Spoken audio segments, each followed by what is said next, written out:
ପିଲାମାନେ ଆଜି ଆମେ ଷଷ୍ଠ ଶ୍ରେଣୀର ପଦ୍ୟ ବିଭାଗର ପ୍ରଥମ ପାଠ ଯେଉଁଟାକି ବର୍ଷା ଅଛି ସେ ବର୍ଷା କବିତାର ପ୍ରଶ୍ନ ଉତ୍ତର ଗୁଡ଼ିକ ଆଜି ଆମେ ଆଲୋଚନା କରିବା। ତ 1 ନମ୍ବର ପ୍ରଶ୍ନ ଅଛି, ବର୍ଷରେ କେତୋଟି ଋତୁ ଆସେ? ବର୍ଷରେ 6ଟି ଋତୁ ଆସେ। ଗ୍ରୀଷ୍ମ ଋତୁ ପରେ କେଉଁ ଋତୁ ଆସେ? ଗ୍ରୀଷ୍ମ ଋତୁ ପରେ ବର୍ଷା ଋତୁ ଆସେ। ମେଘମାନେ କେଉଁଠି ମିଳିତ ହୁଅନ୍ତି? ମେଘମାନେ ଶୂନ୍ୟପଥରେ ବା ଆକାଶରେ ମିଳିତ ହୁଅନ୍ତି। ପୃଥିବୀ ସୂର୍ଯ୍ୟଙ୍କ ଉତ୍ତାପରେ କେତେ ମାସ ଉତ୍ତପ୍ତ ଥିଲା? ପୃଥିବୀ ସୂର୍ଯ୍ୟଙ୍କ ଉତ୍ତାପରେ 8 ମାସ ଉତ୍ତପ୍ତ ଥିଲା। ଖଦ୍ୟତ କେତେବେଳେ ଉଡ଼ି ବୁଲେ? ଖଦ୍ୟତ ସନ୍ଧ୍ୟା ସମୟରେ ଉଡ଼ି ବୁଲେ। ତାପରେ ଆମେ ଦେଖିବା 2 ନମ୍ବର। 2 ନମ୍ବର ପ୍ରଥମ ପ୍ରଶ୍ନ ହେଉଛି, ମେଘମାଳ କିପରି ଭାବରେ ଜଳବର୍ଷା କଲେ? ଏହାର ଉତ୍ତର ହେବ, ମହାଶୂନ୍ୟରେ ମେଘମାନେ ବିଜୁଳି ଓ ଘଡ଼ଘଡ଼ି ଶବ୍ଦ ସହ ମିଳିତ ହେଲେ ପରେ ପରେ ଭୀଷଣ ଶବ୍ଦ କରି ମେଘମାଳ ଜଳବର୍ଷା କଲେ। ପରବର୍ତ୍ତୀ ପ୍ରଶ୍ନ, ଗର୍ଜନ୍ତି ଆବରୀଣ ପାଣି ଏଠାରେ କିଏ ଗର୍ଜିବା କଥା କୁହାଯାଇଛି? ଏହାର ଉତ୍ତରରେ ଲେଖିବେ, ଗର୍ଜନ୍ତି ଆବରୀଣ ପାଣି ଏଠାରେ ବେଙ୍ଗ ଗର୍ଜିବା କଥା କବି କହିଛନ୍ତି।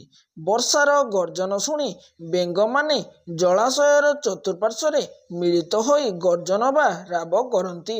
ଏହି କବିତାରେ କାହାକୁ ରାଜା ବୋଲି କୁହାଯାଇଛି? ଏହି କବିତାରେ ପୃଥିବୀ ବା ମହୀକୁ ରାଜା ବୋଲି କୁହାଯାଇଛି। ବର୍ଷା ଋତୁକୁ ସକଳ ଋତୁଙ୍କର ସାର ବୋଲି କବି କାହିଁକି କହିଛନ୍ତି? ଆପଣ ଉତ୍ତରରେ ଲେଖିବେ, ବର୍ଷା ଋତୁରେ ପୃଥିବୀ ଶସ୍ୟ ସମ୍ପଦରେ ଭରପୁର ହୋଇଯାଏ। ବର୍ଷା ଋତୁର ଜଳଦାନ ଫଳରେ ବିଭିନ୍ନ ପ୍ରକାର ଖାଦ୍ୟଶସ୍ୟ ଉତ୍ପନ୍ନ ହୁଏ। ପ୍ରାଣୀ ଓ ଉଦ୍ଭିଦ ଜଗତର ଜଳକଷ୍ଟ ଖାଦ୍ୟ ଅଭାବ ଦୂର ହୁଏ। ତେଣୁ କବି ବର୍ଷା ଋତୁକୁ ସମସ୍ତ ଋତୁଙ୍କ ମଧ୍ୟରେ ଶ୍ରେଷ୍ଠ ବୋଲି କହିଛନ୍ତି। ମୟୂର କାହାକୁ ଚାହିଁ ନୃତ୍ୟ କରେ? ମୟୂର ଗିରିଶିଖରେ ଥିବା ମେଘକୁ ଚାହିଁ ନୃତ୍ୟ କରେ। ତାପରେ ଆମେ ଦେଖିବା 3 ନମ୍ବର। ପିଲାମାନେ ଦେଖ, ତମ 3 ନମ୍ବରରେ କହିଛି ସରଳ ଭାଷାରେ ବୁଝେଇ ଲେଖ। ଆଉ ପ୍ରଶ୍ନଟି କହିଛି, ମହିମଣ୍ଡଳ ଦୁଃଖ ଚାହିଁ ଜଳ ଛାଡ଼ିଲା ତୋଷ ହୋଇ। ଉଦ୍ଧୃତାଂଶଟି କବି ଜଗନ୍ନାଥ ଦାସଙ୍କ ରଚିତ ବର୍ଷା କବିତାରୁ ଆନୀତ। ପୃଥିବୀର ଦୁଃଖ ଦେଖି ମେଘ କିପରି ଜଳଦାନ କରେ ତାହା ଏଠାରେ ବର୍ଣ୍ଣିତ। ପ୍ରଚଣ୍ଡ ସୂର୍ଯ୍ୟତାପରେ ପୃଥିବୀ 8 ମାସ ଧରି ସନ୍ତାପିତ ହୋଇଥାଏ। ଗ୍ରୀଷ୍ମ ଋତୁ ପରେ ବର୍ଷା ଋତୁ ଆସେ। ଏହି ଋତୁ ଜଳଦାନ କରି ପୃଥିବୀକୁ ଶସ୍ୟ ଶ୍ୟାମଳ କରେ। ତେଣୁ ଜୀବଜଗତ 6 ଋତୁ ମଧ୍ୟରେ ବର୍ଷା ଋତୁକୁ ଶ୍ରେଷ୍ଠ ବୋଲି କହିଥାନ୍ତି। ଶୂନ୍ୟ ଆକାଶ ବ୍ୟାପୀ ମେଘମାଳ ଚାରିଆଡ଼େ ଘୋଟିଯାଏ। 8 ମାସ ଧରି ପ୍ରଖର ସୂର୍ଯ୍ୟତାପରେ ଭୂପୃଷ୍ଠର ସମସ୍ତ ଜଳରାଶି ବାଷ୍ପୀଭୂତ ହୋଇ ପୃଥିବୀ ଶୁଷ୍କ ହୋଇଯାଇଥାଏ। ବର୍ଷା କାଳର ଆଗମନରେ ସୂର୍ଯ୍ୟ ତାପର ପ୍ରଖରତା କମ୍ ହୋଇଯାଏ ଓ ପୃଥିବୀବାସୀଙ୍କ କଷ୍ଟ ନାଶ ହୁଏ। ପୃଥିବୀର ଦୁଃଖ ଦେଖି ମେଘ କରୁଣାପୂର୍ଣ୍ଣ ହୃଦୟରେ ଜଳଦାନ କରେ। ଘୋର ଗର୍ଜନ କରି ମେଘମାଳା ଜଳବର୍ଷା କରିଥାନ୍ତି। ପରବର୍ତ୍ତୀ ପ୍ରଶ୍ନ, ଅଳପ ନଦୀଏ ପୂରିଲେ ଲହରୀ ମତେ ଉଛୁଳିଲେ। ଏହାର ସରଳାର୍ଥ ଲେଖିବା ପିଲେ ଦେଖ, ତମେ ଲେଖିବ ଅଳପ ନଦୀ, ତାପରେ ଡଟ୍ ଡଟ୍ ଦେଇଦେବ, ତାପରେ ଉଛୁଳିଲେ ଲେଖିବ। ତ ଏଇଟାକୁ ଲେଖିବା ଦେଖ। ଉଦ୍ଧୃତାଂଶଟି କବି ଜଗନ୍ନାଥ ଦାସଙ୍କ ଲିଖିତ ବର୍ଷା କବିତାରୁ ଉଦ୍ଧୃତ।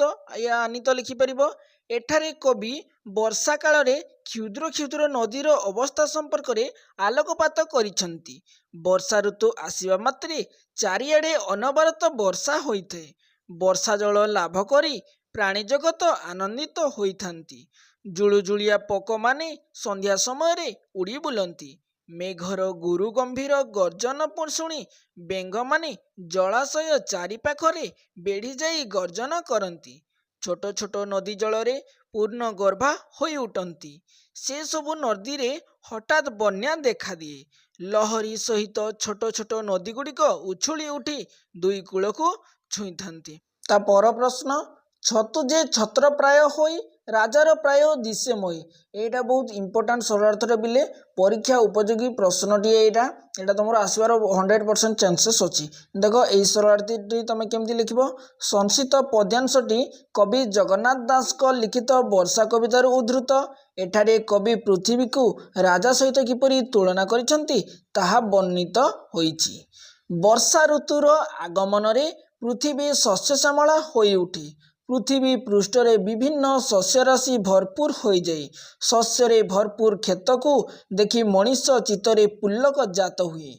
एही ऋतुरे चारिआडे छतुगुड़िक फुटी उठी छता प्राय देखा जाती। राजांकर मस्तकरे पाट छता शोभा पाइला परी पृथिवी राजांकर मस्तकरे छतुगुड़िक पाट छता परी शोभा पाई थाए।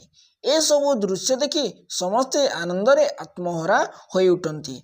वास्तव में कविंकर एही काव्यटी तुलना बेस हृदयस्पर्शी होई पारिछि। तापर देखो 4 नंबर प्रश्न कौन कही निम्नलिखित पद्यांश रे खाली थिबा स्थान को बही देखि पूरण कर। पिला माने एटा तमे बही देखि मध्य पूरण करि परिबो। प्राणी जीवन डेस चित्तरे बरसी तमे माने उत्तर लिखिबो प्राणी जीवन शस्य राशि करुणा चित्तरे बरसी। तापर अछि डेस शस्य राशि एणे डैश मोहि डैश नाना प्रकार शस्य राशि एणे पूरित मोहि दिसी। तो यहीटा तुम शून्य स्थान रे लिखिदेव। 5 नंबर आम देखा यही कवितार सूर्य और पृथ्वी शब्द पाई अन्य जो शब्द गुड़िक व्यवहार करा ताहाकू लेख।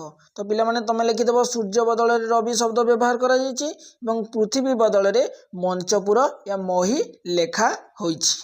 तापरे आमे देखिबा 6 नंबर प्रश्न रे कौन कहला पिले देख जमी बरसा शब्दर गद्य रूप वर्षा सेपरी निम्नलिखित शब्द गुड़िकर गद्य रूप लेख। शब्दर गद्य रूप होची शब्द गरजीर गर्जी बरसीर बर्षी ग्रीष्म तपत तप्त अल्प अल्प। परवर्ती प्रश्न तले दिया जाइथिबा शब्द गुड़िकर अर्थ सूचाउथिबा शब्द को बंधनी मध्यरु बाछि लेख। मंचपुर अर्थ कौन मर्त्यपुर। भुंजंती अर्थात भरण करती। मंडूक शब्दर अर्थ एटार बेंग। निशामुख अर्थात संध्या बेल। 8 नंबर प्रश्न 8 को जेपरी अष्ट कुहा जाए सेपरी निम्नलिखित शब्द गुड़ी को कौन कुहाजिब लेख। 9 को कौन लेखा जिबो पिले नव। 7 को सप्त। 6 को षष्ठ। 11 को एकादश लेखा जिबो। 9 नंबर अर्थात शेष प्रश्न प्रत्येक धाड़ी रे 3टी एक जातीय शब्द सहित गोटे भिन्न जातीय शब्द मिसी रही। तो भिन्न जातीय शब्दटी को चिन्हटी कही लेख। देख अच्छी वर्षा बिजुली गिरिशिख पवन। तो गिरिशिख हम अलग शब्दटी मयूर छतु खद्यत कौन हम पिले छतु। तो आशा करुच्ची भिडियोटी आपण मानक भल लगी तेरे पिले जमारू डरबनी भिडियोटी को लाइक टे करदेव।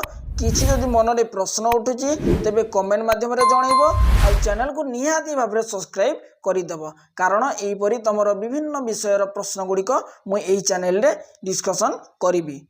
Thank you.